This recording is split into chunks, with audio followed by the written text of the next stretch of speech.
Merci Sonia, bonjour à tous et merci d'être là pour cette deuxième journée. Bon, je ne vais pas vous faire un topo trop long, vous avez participé tous activement à la journée d'hier.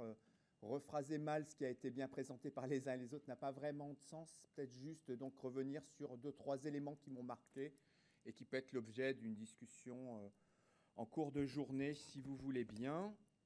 Peut-être d'abord la première impression, c'est qu'effectivement on voit qu'il y a quand même beaucoup de matière.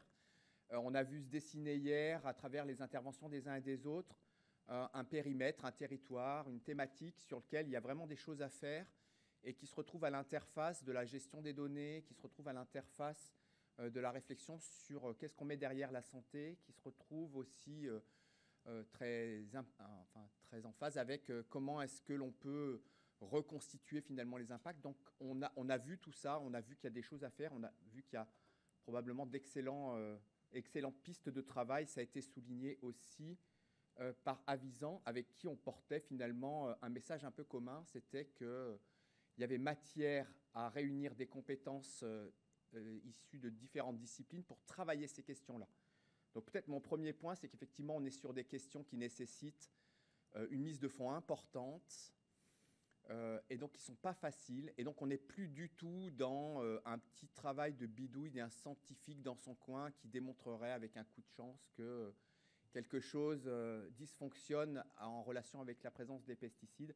On est dans des grosses machines où il faut énormément de données, il faut reconstituer des informations dans le temps, dans l'espace, sur à peu près n'importe quel organisme et regarder des effets multiples. Ça veut dire qu'en fait, on a toutes les dimensions de la matrice. Donc rapidement, on explose sur des effectifs extrêmement importants.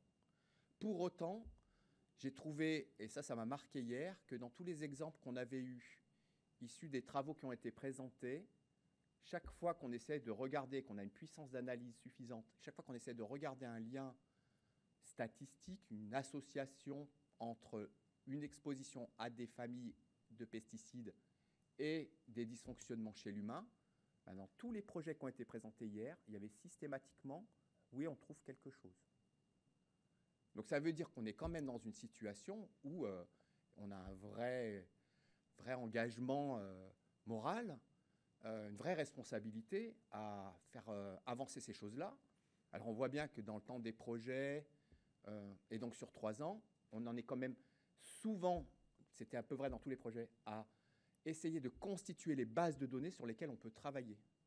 Et donc ça veut dire qu'en fait, on essuie là pour l'instant les plâtres d'avoir de la donnée de qualité pour pouvoir avancer sur la thématique en tant que telle. Ça m'a marqué. Ça veut dire qu'effectivement, on est sur des systèmes où en fait, du coup, le poids de l'infrastructure est très important. Et donc, les observatoires, les statistiques sur l'utilisation des pesticides, des cartographies précises de ce que font les agriculteurs à tel endroit en France, peut-être des choses sur les vents dominants pour que derrière la géographie, on sache si les gens sont exposés de manière équitable, de manière symétrique sur toutes les dimensions, nord, sud, est et ouest, ou si ça décale et que du coup, il faut mettre plus de poids à ce qui est, je ne sais pas quoi, moi, au sud de tel riverain pour donner du poids. Donc, on a vu tout ça. On voit qu'on est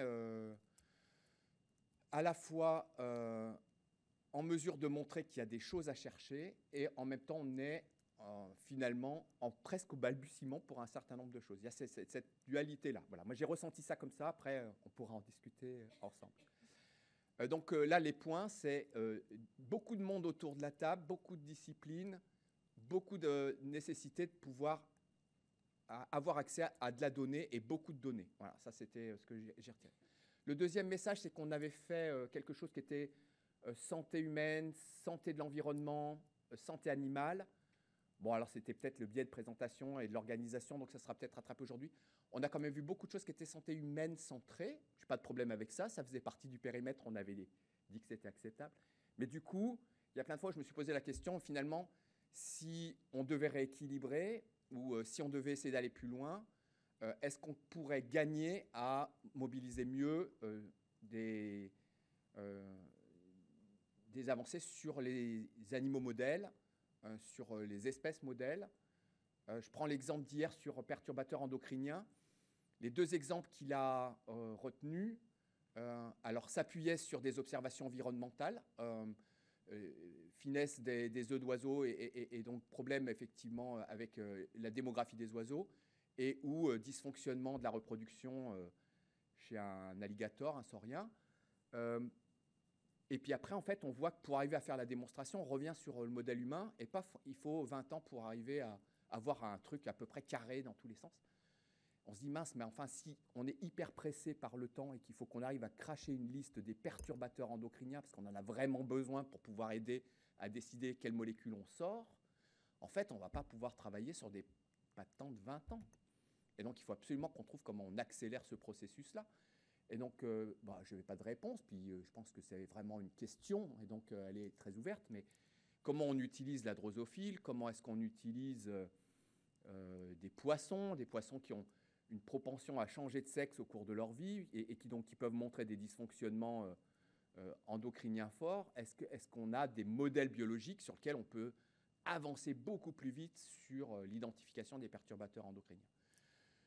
Voilà, c'était une interrogation. Je pense qu'il y a des gens qui ont peut-être des éléments de réponse. Voilà. Et puis, peut-être juste dans ce qu'on a entendu, j'ai trouvé que tous les projets se tenaient, qu'il y avait vraiment du contenu, et merci pour ça. On avait fait le pari qu'on allait un peu vous tordre le bras avec le projet Ecophyto, en vous obligeant, vous, équipe porteuse de projet, à élargir un peu vos consortiums, à regarder un peu différemment. Alors, on a vu plein d'exemples hier qui montrent qu'il y a vraiment des choses à chercher, toute la série Pestilymphe et autres. On est sur des processus dans lesquels les cohortes existent, elles sont suivies, et puis on a eu un travail super important de mise à plat d'une approche de reconstitution des expositions à travers l'utilisation des matrices Pestimat. Ça aussi, ça préexiste. Alors, on a vu dans un projet qu'il y avait quand même l'ambition de faire évoluer un peu la matrice Pestimat. Mais du coup, notre idée de départ qui était comment est-ce qu'on appuie sur de l'exposition à l'impact, en fait, peut mériter d'être retravaillée. Et donc, moi, ça m'intéressera que d'ici ce soir, si vous en avez l'occasion et l'envie, vous nous disiez comment dans ces projets-là, le fait d'avoir poussé pour l'interdisciplinarité, est-ce qu'avec le lancement du projet et ou 2 ans de recul sur le projet, est-ce que vous pensez que ça va dans le bon sens ou est-ce que c'est juste des complications supplémentaires et ou de la poudre aux yeux, c'est-à-dire qu'on peut faire semblant qu'on fait de l'interdisciplinarité, mais finalement on n'en fait pas. Donc ça m'intéresse beaucoup parce qu'en fait, dans tous les processus d'Ecophyto où en fait, dès le départ, on essaye de forcer des consortiums, de faire des rapprochements, il faut qu'il y ait un retour sur investissement. Si on n'a pas, il faut qu'on travaille autrement, ce qui est possible. Je n'ai pas d'avis arrêté là-dessus, mais effectivement, c'est vous qui êtes capable de nous dire si vous voyez de votre point de vue un intérêt à ce qu'on ait forcé des consortiums un peu nouveaux, si par hasard c'est comme ça que vous l'avez ressenti. Voilà pour les quelques éléments que je voulais mettre en introduction. On va avoir la journée d'aujourd'hui, je pense qu'on aura plus de choses sur l'environnement. Et donc on aura cette vision qui est peut-être plus rééquilibrée par rapport à ce qu'on a vu hier. Mais pareil, je n'ai pas de difficulté avec ça. Et